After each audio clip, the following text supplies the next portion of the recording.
See what we can figure out. But yeah, for a while. This is cool. Yeah, he's still there. He was at Rutgers, and then he went to some of this stuff. Unicycling? Just you tried and tried, or I don't think I was there when he hit it because I was driving to Pennsylvania, but We were down last Sunday for one of their last races.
Used to be my hood.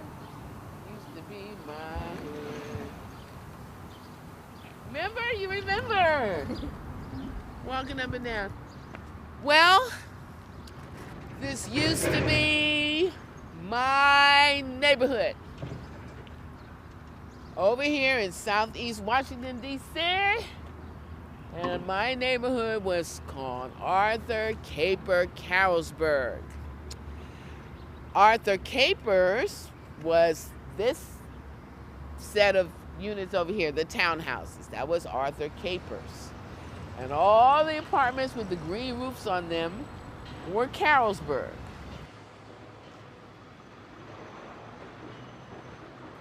They took our neighborhood to put more houses in there, to put more people in there, So they could to make get more money. That's what it is. More money.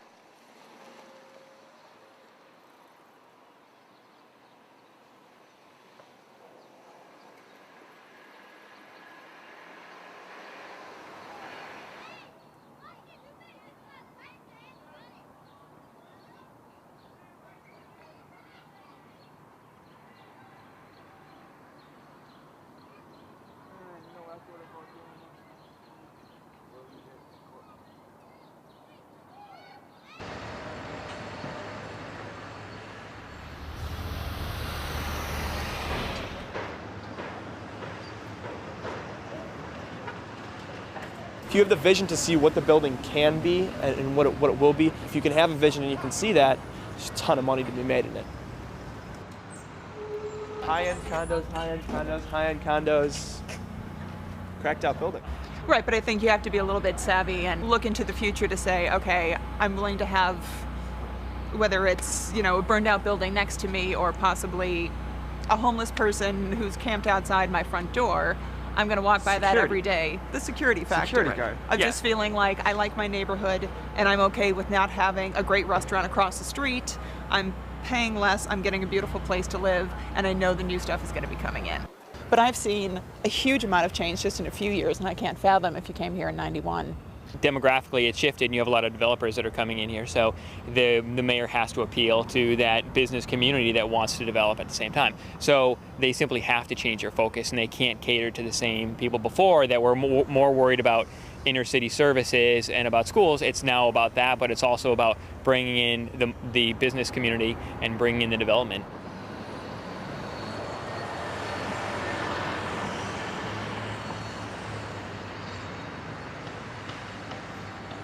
They went in it. Oh, they went in it. They're finally tearing it down. I was the last person to move out of this building 3 years ago, September. And they were supposed to be tearing it down that next year. And it took them all this time to tear it down. The longer it takes them to tear it down, the longer it would take us to get back in there. Finally tearing it down. The emotion is around each one of these buildings is our Miss Lou was on the second floor, and the lady with the children was down there. The male lady was right there. Miss Cigarette Lady was right there. Mr. Charles was right there with his two children. This lady, who everybody hated, she was very mean when she had cookouts and she cleaned up. She was right there. It was public housing, okay? And we had a little drunk guy who used to sit right there, but he was nice. He would give you change. He would buy you the children's sodas.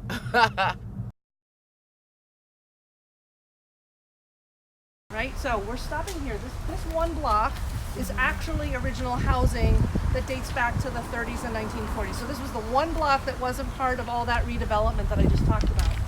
But this lovely gray house in the middle is known as a pop-up. And it is a term that cities and urban planners and urban followers have begun to talk about because, as you can see, it pops up over its neighbors. So what happened was the original structure here burned down a few years ago, and the owners rebuilt, and they rebuilt bigger and bigger and bigger. So we're on 3rd Street as we move towards 2nd and 1st. all of a sudden the building density is going way up, right? This, what you're looking at was not part of the Hope 6 housing project, right? So this is private development. Most of these are apartments, although most of them were under construction before 2000. One of the public spaces is part of our neighborhood called Canal Park. And one of the things that's interesting about Canal Park is that it has been designed to hold on to stormwater runoff. Hardscape features like some of these fountains and things, which you can see are also kind of like have walls designed to hold lots and lots of water, right? So,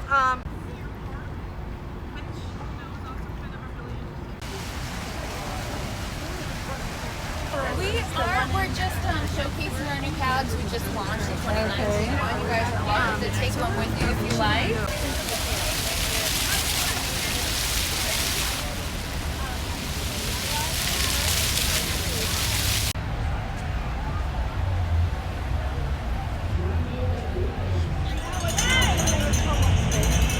And we have a lot of events that come down here. So you'll see Truck of Blue, which is like the food truck fest.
Getting them to understand the ecology and the ecosystem of the river, while also giving them some job skills like, you know, how to monitor water quality, pollution measurements, and things like that. And a couple other kind of really cool and hip waterside restaurants like the Salt Line, which offers oysters and ale. There's a pizza place.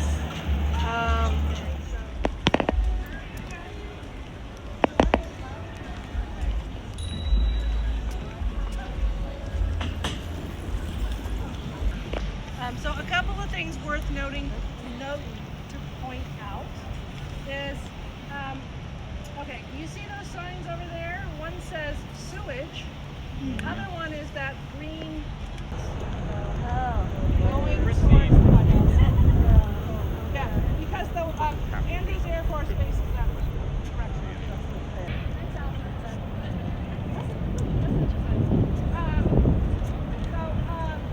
What that means then is that, you know, everything, when you just flush down the toilet, DC's wastewater treatment plant, it can't handle that volume. In other words, it will break the equipment. So they shut the gates, and what happens is all of these little Anacostia Watershed Society, they oftentimes go into K through 12 schools, and they do a lot of grass restoration, marsh restoration. The ecology part is secondary to get. couple other nonprofits on the river. They'll come and they'll empty those bandalongs every couple of weeks so that the trash stays out of the river. If you take a riverboat cruise with Trey, you will see refrigerators, tires.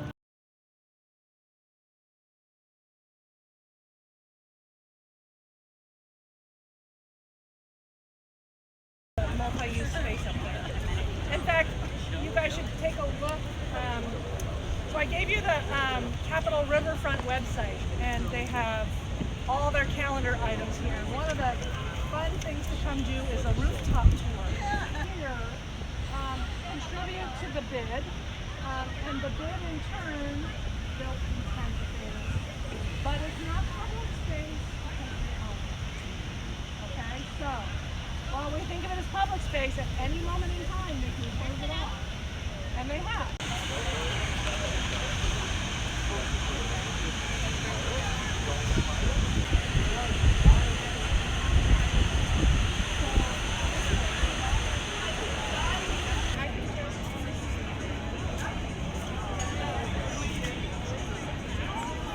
Puts on a free concert series. So this entire space, the food trucks will come, line up in the parking lot next door. Developed building. Just don't know exactly what it is. And then this parking lot will eventually become a set of condos. And given that they'll have river view, I would imagine they'll be multi-million-dollar condos. So let's see. You can see that bridge. That's called the 11th Street Bridge. There had been no way for Ward 8 residents to cross over into the district. They had to drive all the way up to the next ward, Ward 7, and cross on Pennsylvania Avenue to get into the district. So this was a transportation project that was also about connecting community that had really been totally disconnected from the district psychically for a long time. So a really important project. It has a bike lane so people can come on bikes. So this is our last stop. We're almost back to where we started. If you walk 1.5 blocks up, that's the corner where we started our tour, right? So we've kind of come in a giant circle.